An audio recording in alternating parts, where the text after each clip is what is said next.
What's good, everybody? Welcome to DJ Tech Master, where I talk about tech, games, and more. And today, I want to talk about the recently announced Ayaneo Pocket S with a Snapdragon G3x Gen 2 gaming platform.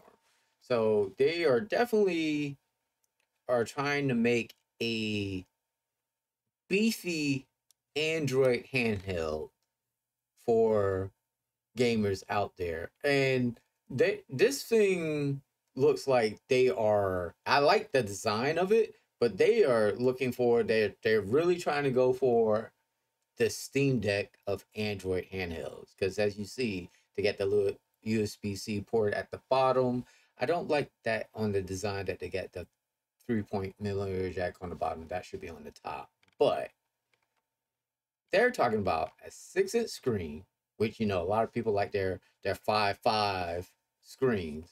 6-inch screen, what, 1440p. Now, supposedly they are going to make a 1080p. I also watched the video of the announcement. So, yeah, they're also going to have that as an option. But 1440p and up to, not, but up to 16 gigs and a 1 terabyte built in on the device. That to me is crazy. It's gonna have like with the IS space and all that, it's gonna have like different gaming profiles and all that stuff. I'm like, wow, this device, like, me personally, like, if I was gonna grab an Android device, I would just grab like an Android phone that was powerful enough to game on.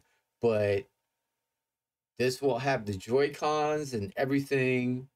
It's supposed to be super thin. Hopefully it doesn't overheat that bad. But you know, Snapdragon processors made for mobile devices, so hopefully the heat will be really good. And they're boasting a Hall trigger and a Hall sensing. Doesn't tell me it's an actual Hall effect stick, but Hall sensing joystick. But gotta see what sensing is. A part of me wants to get a hold of this to try it out. And like I said, I normally don't like Android handhelds unless, like, you know, you got a phone, you can play it off the phone. But I'm really curious about this device. It looks really cool, and it's gonna have the Aya space and the Aya home. I like the design of it. I like that the USB-C is on the bottom of the device. I am, I don't know. I, I was reading some comments from the announcement video, and a lot of people are like, "Nah, we just need 1080p. 1440p on that type of screen is overkill." But I don't know. A part of me is like, I would kind of like to see what 1440p looks on a gaming device. Now, since this is an Android device, this thing's gonna be a beast for emulation. Now, that new Snapdragon, we definitely got to test it to see what it can do, but it should do the older stuff no problem. I'm like, even the D-pad looks like it would be comfortable and look well. I am really curious about this device. Now, has Aya really dropped a price for this? Not really, but so you can either get the Adreno at 1 gigahertz at 640. Oh, they're looking at gaming phones and comparing it to 15 watt TDP. That might be the killer for this thing, is only 15 watt TDP. Not saying that you can't do anything with 15 watt. I mean, look at the Steam Deck. Steam Deck is capped about around there. But, you know, for Android device on the go, and, you know, you put some retro emulators on it and everything, I think this could be a really cool device. Now, what I'm hoping, because they haven't announced anything about pricing or anything yet, but I'm gonna be honest, I'm hoping this device is about $300 and lower. I hate for this device to be like over 300, because then there would definitely lose a lot of people like myself. That, you know, I have my Steam Deck, but for a lot of you all out there, and I've had a conversation with some of you when I told y'all I was looking at the getting a Loki Zero and stuff like that, and a lot of you are like, yeah, I would really like to have a handheld that's under $300 instead of paying the premium. So I totally get it, because yeah, I bought my Steam Deck used. So if anybody knows, it's me. So I totally get it. You want to not pay a whole bunch of money for a PC or gaming handheld device.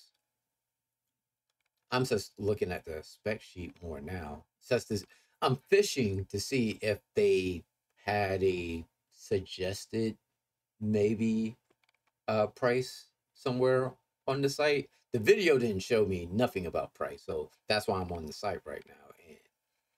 And no, nothing about maybe some suggested price. So stay tuned. Hopefully they'll come out with an updated price soon on the device, and that way I can decide, is it worth me reaching out or just trying to grab one to review and test it out.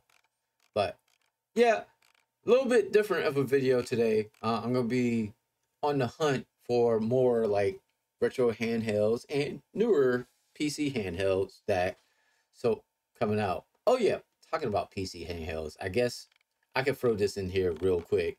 I'm kind of disappointed that the MSI CLaw, it during CES they said they was trying to go for that minimum 500, which if you think about it, if they would have stuck with that, that would have been fine, because a lot of people, when they buy, doesn't matter if it's consoles, laptops, stuff like that, a lot of people are willing to stretch to 500 for like a holiday purchase and stuff like that.